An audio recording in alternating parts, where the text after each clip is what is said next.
Hello po, no? Alam niyo po, Sir Bong, yung mga experience namin, kasi sabi po ng principal namin dapat 8 hours, sinunod po namin. Pero kapag hindi po kami nakakaabot ng 8 hours, pero tapos na po kami doon sa aming 6 teaching hours at may re-require pa kami ng 2 hours na sinusunod naman daw nila. Ngayon, kapag umuwi daw sila ng maaga at hindi sila nakakumpleto ng 8 hours, pero tapos na sila doon sa 6 hours nila, binabawasan daw sila ng sahod. Nako, maling ano yan. Napaka-grave misconduct niyan. Pwedeng makasuhan yung principal mo pag ganyan. Napakahirap sa pera sa DTR na magkaroon ng misconduct. Parang cheating yan eh. Parang ninakawan mo yung guru dyan. Nako, pag may record kayo niyan, pwede yung i-retrieve. Kaso yan sa principal. Binawasan kayo, naka 6 hours na kayo, hindi lang kayo naka 8 hours, binawasan kayo. Baka matanggal yung principal dyan. Gumawa ka na. Napakahirap pag ang misconduct ay DTR. Kasi pera yan eh. Na parang hindi mo binigay yung pera, kinuha mo yung pera niya eh. Para sa kanya na yung buong sahod na araw na yon, binawasan mo. Parang ganun yan, parang ninakawan mo siya, cheating. Malaking yan, kaso yan ng principal kung ginawa niya yan, kung totoo yan ha. Na hindi kayo naka 8 hours, pero naka 6 hours naman kayo, binawasan kayo, yari yung principal dyan. Kung magkakaroon kayo ng ganyang record, motu proprio yan, i-print nyo lang. Siguraduhin nyo lang na binawasan kayo ha.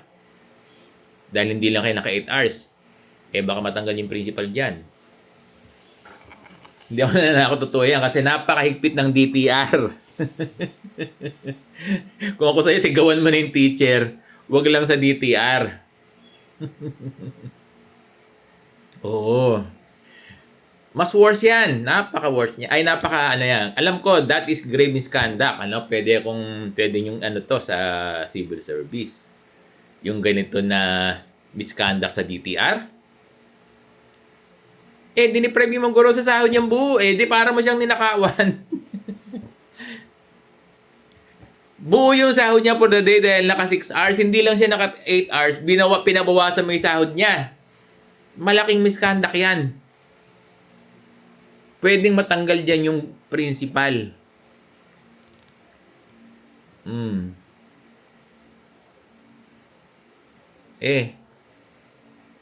Mas okay pa nga yung na lang pinagalitan mo na lang Bakit hindi ka nagkompleto lang 8 hours?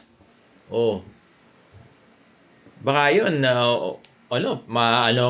hindi masyadong grave yun. Yung binawasan mo ng sahod, nakakompleto naman ng 6 hours, yari yung principal dyan, yari yung principal. Yan? Grave misconduct yan. Nandun sabi, pag naka 6 hours ka na, sabi ng DepEd at Civil Service, bayad na yung isang buong salary ng guro sa isang araw. Tapos hindi naka 8 hours, dahil umuwi ng mga after 6 hours sa pagtuturo, umuwi dahil may emergency, binawasan mo ngayon, pinabawasan mo sa ADAS. Pati yung ADAS, dinamay mo pa. Diba? Ilan kayong makakasuhan yan? Yung ADAS, tsaka kayo yung mga ADAS, tingnan nyo muna, no? Pag magbabawas kayo, itanong nyo muna sa principal nyo, pagawan nyo ng para kayo, safe. Na tutusan niya kayo black and white na pinababawasan niya. Kasi baka mamaya i-deny ng principal kasi kayo ang nagbabawas dyan Dapat yung mga ADAS play safe pag sinabi niyang, yan, under time yan, alam mong naka 6 hours naman yung guro sa mga ADAS natin, pagawan mo ng black and white na talagang pinababawasan niya. Kundi madadamay ka dyan, pwede kayo demanda ng guro, pati yung ADAS. No? Kaso yan.